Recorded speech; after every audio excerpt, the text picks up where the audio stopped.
मंत्र संहिता। श्री गणेशाय नमः। श्री सरस्वती नमः। दक्ष के द्वारा महान यज्ञ का आयोजन, उसमें ब्रह्मा विष्णु और ऋषियों का, देवताओं का आगमन, दक्ष द्वारा सबका सत्कार, यज्ञ का आरंभ, दधीच द्वारा भगवान शिव को बुलाने का अनुरोध और दक्ष के विरोध करने पर शिव भक्तों का वहां से निकल जाना। ब्रह्मा जी कहते हैं, नारद, एक समय दक्ष ने एक बहुत बड़े यज्ञ का आरंभ किया। उस यज्ञ की दीक्षा लेकर उन्होंने उस समय समस्त देव ऋषियों, महर्षियों तथा देवताओं को बुलाया। वे सभी उस यज्ञ में पधारे। अगस्त्य, कश्यप, अत्रि, वामदेव, भृगु, दधीच, भगवान व्यास, भारद्वाज, गौतम, पैल, पराशर, गर्ग, भार्गव, कुकुश, चित, सुमंतु, त्रिक, कंक और वैशंपायन, ये तथा दूसरे बहुसंख्यक मुनि अपनी स्त्री पुत्रों को साथ ले मेरे पुत्र दक्ष के यज्ञ में हर्ष पूर्वक सम्मिलित हुए थे। इनके सिवा समस्त देवगण, महान अभ्युदयशाली लोकपालगण और सभी उपदेवता अपनी उपकारक सैन्य शक्ति के साथ वहां पधारे थे।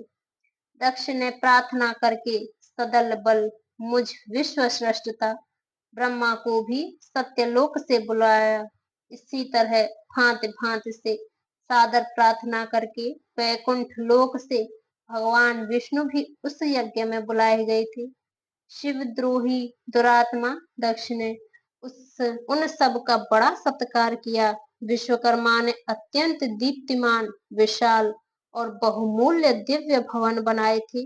दक्ष वे ही भवन समागत अतिथियों को ठहरने के लिए दिए।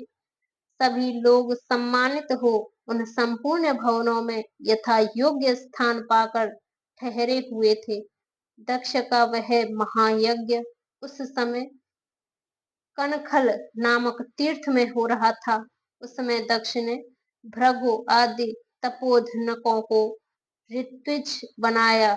संपूर्ण मरुदगणों के साथ स्वयं भगवान विष्णु उनके अधिष्ठाता थे। मैं वेद त्रयी की विधि को दिखाने या बताने का ब्रह्मा बना था।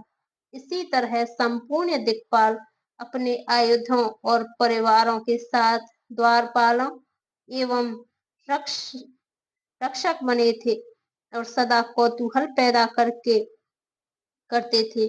स्वयं यज्ञ सुंदर रूप धारण करके दक्ष के उस यज्ञ मंडप में उपस्थित था।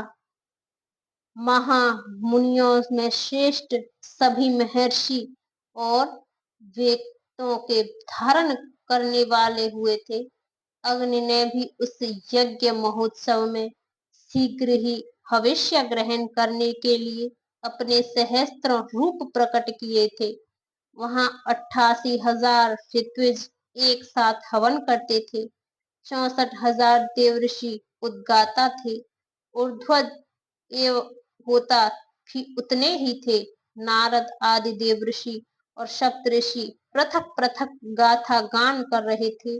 दक्ष ने अपने उस महायज्ञ में गंधर्वों, विद्याधरों, सिद्धों, 12 आदित्यों, उनके गणों, यज्ञों तथा नागलोक में विचरने वाले समस्त नागों को भी बहुत बड़ी संख्या में वरण किया था।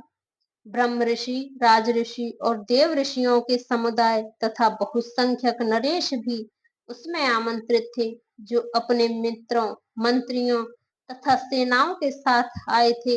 यजमान दक्ष ने उस यज्ञ में वसु आदि समस्त गण देवताओं का भी वर्ण किया था। कौतुक और मंगलाचार करके जब दक्ष ने यज्ञ की दीक्षा ली तथा जब उनके लिए बारंबार स्वस्ति वाचन किया जाने लगा, तब वे अपनी पत्नी के साथ बड़ी शोभा पाने लगे। इतना सब करने पर भी दुरात्मा दक्ष ने उस यज्ञ में भगवान शंभु को नहीं आमंत्रित किया। उनकी दुष्टि में कपालधारी होने के कारण वे निश्चय ही यज्ञ भाग में पाने योग्य नहीं थे। सती प्रजापति दक्ष की प्रिय पुत्री थी, तो भी कपाली की पत्नी होने के कारण दोषदर्शी दक्ष ने उन्हें अपने यज्ञ में नहीं बुलाया। इस प्रकार जब दक्ष का वह यज्ञ महोत्सव आरंभ हुआ और यज्ञ मंडप में आए हुए सब ऋत्विज अपने अपने कार्य में संलग्न हो गए, उस समय वहां भगवान शंकर को उपस्थित न देख शिव भक्त दधीच का चित्त अत्यंत उद्गित हो उठा और वे यूं बोले। दधीच ने कहा, मुख्य मुख्य देवताओं और महर्षियों, आप सब लोग प्रशंसा पूर्वक मेरी बात सुनो। इस यज्ञ महोत्सव में भगवान शंकर नहीं आए हैं, इसका क्या कारण है?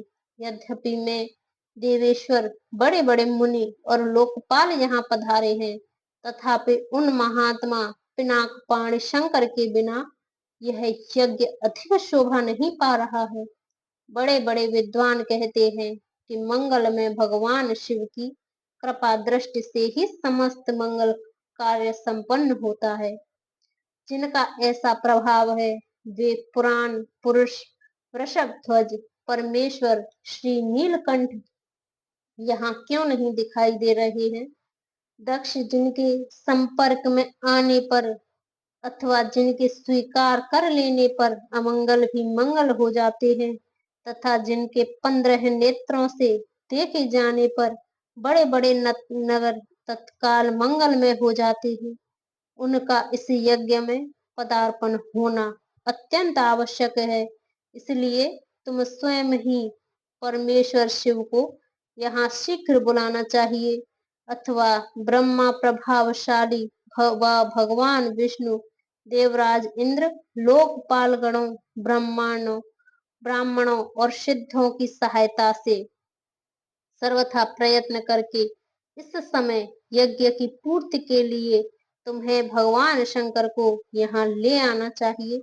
आप सब लोग उस स्थान पर जाएं जहाँ महेश्वर देव विराजमान है, वहां से दक्ष नंदिनी सती के साथ भगवान शंभु को यहाँ तुरंत ले आए। देवेश्वरों, जगदम्बा सहित वे परमात्मा शिव यदि यहाँ आ गए तो उनसे सब कुछ पवित्र हो जाएगा। उनके स्मरण से, उनके नाम लेने से सारा कार्य पुण्य में बन जाता है। अतः पूर्ण प्रयत्न करके भगवान वृषभ ध्वज को यहाँ ले आना चाहिए। भगवान शंकर के यहाँ पदार्पण करते ही यह यज्ञ पवित्र हो जाएगा, अन्यथा यह पूरी नहीं हो सकेगा। यह मैं सत्य कहता हूँ। दधीच की यह वचन सुनकर दुष्ट बुद्धि वाले मूढ़ दक्ष ने हंसते हुए से रोष पूर्वक कहा, भगवान विष्णु संपूर्ण देवताओं के मूल हैं, जिनमें सनातन धर्म प्रतिष्ठित है। जब इनको मैंने सादर बुला लिया है, तब इस यज्ञ कर्म में क्या कमी हो सकती है, जिनमें वेद, यज्ञ और नाना प्रकार के समस्त कर्म प्रतिष्ठित हैं। वे भगवान विष्णु तो यहाँ आ ही गए हैं। इनके सिवा सत्य लोक में लोक पितामह ब्रह्मदेव वेदों, उपनिषदों और विविध आगमों के साथ यहाँ पधारे हैं। देवगणों के साथ स्वयं देवराज इंद्र का भी शुभागमन हुआ है, तथा आप जैसे निष्पाप महर्षि भी यहाँ आ गए हैं। जो जो महर्षि यज्ञ में सम्मिलित होने के योग्य, शांत और सुपात्र है, वेद और वेदार्थ के तत्व को जानने वाला है और दृढ़ता पूर्वक व्रत का पालन करने वाले हैं, वे सब स्वयं आप भी जब यहाँ पदार्पण कर चुके हैं, तब मैंने यहाँ रुद्र से क्या प्रयोजन है? विप्रवर, मैंने ब्रह्मा जी के कहने से ही अपनी कन्या रुद्र को ब्याह दी थी। वैसे मैं जानता हूँ हर कुलीन नहीं है, उनके न माता है न पिता, वे भूतों, प्रेतों और पिशाचों के स्वामी हैं, अकेले रहते हैं। उनका अतिक्रमण करना दूसरों के लिए अत्यंत कठिन है। वे आत्म प्रशंसक, मूढ़, जड़, मौनी और ईर्ष्यालु हैं। इस यज्ञ कर्म में बुलाए जाने योग्य नहीं है। इसलिए मैंने उनको यहाँ नहीं बुलाया। अतः दधीचि की आपको फिर कभी ऐसी बात नहीं करनी चाहिए। मेरी प्रार्थना है कि आप सब लोग मिलकर मेरे इस महान यज्ञ को सफल बनाएं। दधी दक्ष की यह बात सुनकर दधीच ने समस्त देवताओं और मुनियों के सुनते हुए यह सार गर्भित बात कही। दधीच बोले, दक्ष, उन भगवान शिव के बिना यह महान यज्ञ अयज्ञ हो गया।